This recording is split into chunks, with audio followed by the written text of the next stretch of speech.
long story. So I'm going to try to sum it up real quick. Again, we're zooming out, not looking at every detail, but his what and his why. So Joseph was a dreamer and maybe a little bit arrogant, but nevertheless, I imagine him to be the super optimistic person because he has endured so much through his life. Joseph had these great dreams that communicated how great he would be. And no one really liked his dreams, right? No one wanted to hear that they would be serving or bowing down to Joseph. That his dreams were about how he would be raised to this place and position of prominence. And his brothers got jealous, and because of that, they made plans to, kill him. But instead of killing him, they were like, no, we'll just sell you into slavery.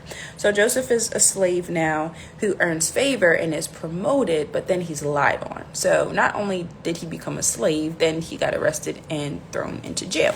So the good thing, though, is that Joseph stayed faithful even in prison, even when he thought it could have been the very bottom for him, the pit. He used his gift to continue to help people. He used his dependence and reliance on God. He made the connection that dreams come from God. So if my dreams came from God, then he should be able to tell me what the dreams of others means. And he was able to help some people in prison interpret their dream. So Joseph was still committed to using his gifts. He was committed to being dependent on God, even in a season in his life that could have taken him out, that could have made him want to shut God out and to shut down and not be used faithfully anymore. So not only did Joseph have dreams, but now he could interpret them. His gift, what God was giving him was increased and expanded because of his commitment to depend on God, even in a situation that did not seem favorable for him.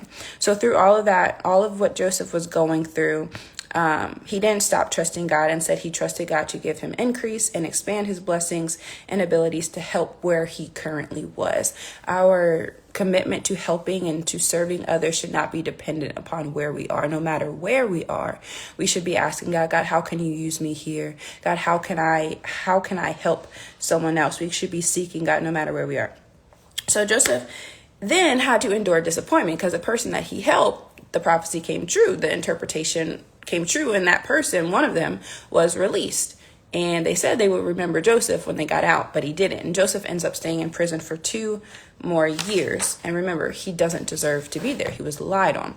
So it wasn't until Joseph was needed that he was remembered. So imagine if Joseph would have never went to God about that cupbearer's dream, then that cupbearer, even though it's 2 years later, would have never had anything to remember because Joseph isolated himself, shut himself down, and didn't make his connection with God known. But that's not what happened. Joseph was like, oh, I know this God who is a revealer of mysteries of all things.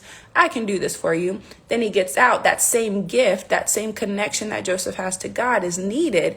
And now it can be remembered because Joseph chose to continue operating in his commitment and service to God, even in a situation where he could have shut down. So the cupbearer remembers, man, there's this guy who knows this God who's able to do stuff that nobody else can do. Let's get him to interpret your dreams, Pharaoh. So now they bring Joseph out of prison to Pharaoh.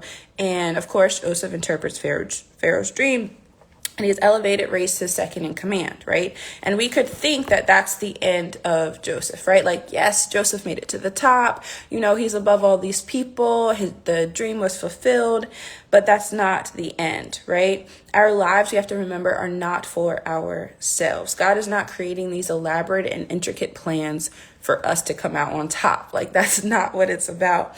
God was with Joseph every step of the way. He made sure that he had favor no matter where he was. God increased him at every level, but that wasn't just so Joseph could make it to the top. That's not the end plan. Joseph was positioned for the sake of others, for the sake of his father, Israel, and his brothers, even though they sold him into slavery.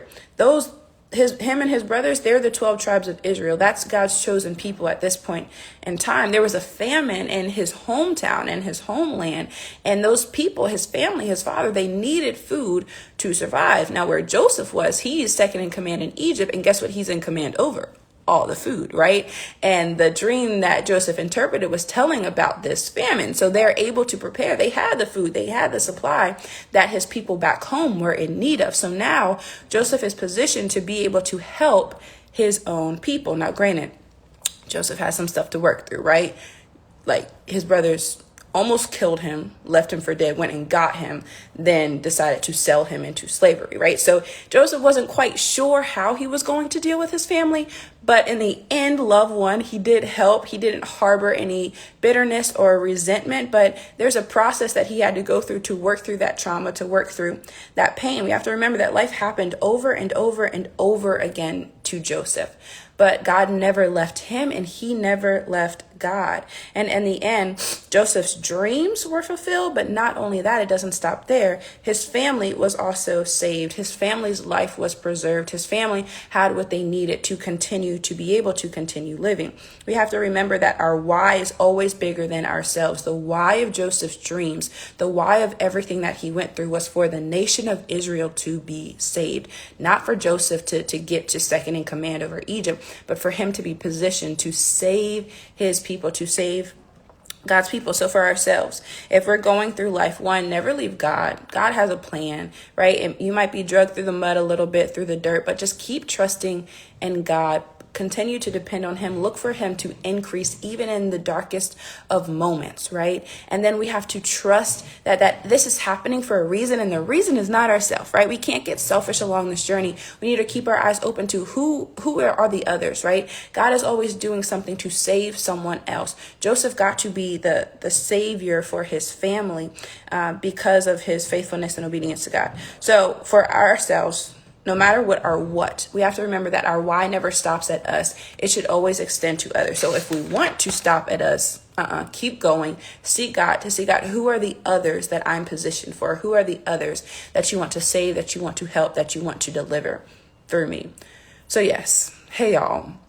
Thanks for joining. You guys have a great day today. Remember, not us, but others. And no matter what, don't leave God. No matter how hard it gets, he has never left you. Bye, y'all.